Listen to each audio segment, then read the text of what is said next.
ওই তো, ওই পাহাড়গুলোর মধ্যে আলো দেখা যাচ্ছে। নিশ্চয়ই ওখানে কোনো লোকালয় আছে। যাই, ওখানেই যাই। আজকের রাতটা ওখানে কাটাতে হবে।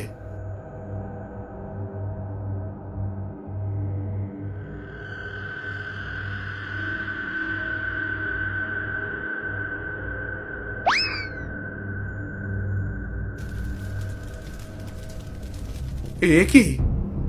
আমি কোথায় এলাম? এ তো দেখছি দানবদের এলাকা। হঠাৎ যদি কোনো দানব আমাকে দেখে ফেলে তাহলে আর রক্ষা থাকবে না। আগে এখান থেকে পালাই, আমি পালাই আগে। তোর এত বড় সাহস, তুই আমাদের সীমানায় ঢুকে পড়েছিস। আমার ভুল হয়ে গেছে, আমাকে ক্ষমা করে দাও। আমি না জেনে এখানে এসে পড়েছি। আমি এখনই চলে যাচ্ছি, আমাকে ক্ষমা করে দাও তোমরা। ক্ষমা করে দেব? ঠিক আছে, প্রথমে আমাদের সর্দারের কাছে চল, তারপর তোকে ক্ষমা করে দেব। না না না, আমি তোমাদের সর্দারের কাছে যেতে চাই না। আমাকে এখান থেকে ছেড়ে দাও। আমি এখান থেকে চলে যাব এখান থেকে। ভয় পাস না, আমরা কারো কোনো ক্ষতি করি না, তোরও কোনো ক্ষতি হবে না। এবার চল আমার সাথে।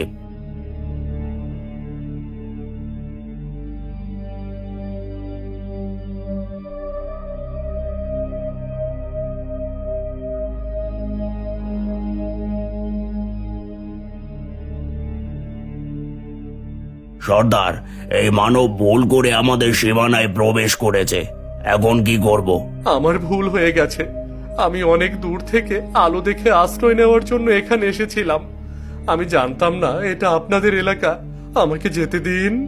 আশ্রয়ের জন্য এসেছিলি, কিন্তু কেন? আর এখন তোকে ছেড়ে দিলে তুই কোথায় যাবি? জানি না কোথায় যাব। নিজের যে আশ্রয়টুকু ছিল সেটা অন্যায়ভাবে গ্রামবাসীরা দখল করে নিয়েছে। এখন দু চোখ যেদিকে যায় আমি সেদিকেই যাব। কি, তোর বাড়ি থেকে তোকে অন্যায়ভাবে তাড়িয়ে দিয়েছে? ঠিক আছে, তুই চাইলে এখানে থাকতে পারিস। আমরা দেখতে দানব হলেও আমরা কারো কোনো ক্ষতি করি না। আমরা শুধু এই পাহাড়গুলো পাহারা দিই। এখানে থাকলে তোর কোনো অসুবিধে হবে না। না, আমি এখানে থাকতে চাই না। আমার বন্ধু খুঁজতে হবে। বন্ধু খুঁজতে হবে কেন?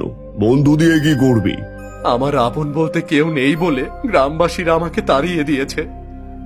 আমি এমন কারো সাথে বন্ধুত্ব করতে চাই যে আমার অধিকার ফিরিয়ে দেবে। বেশ, তুই তাহলে আমাদের এখানে কিছুদিন থাক।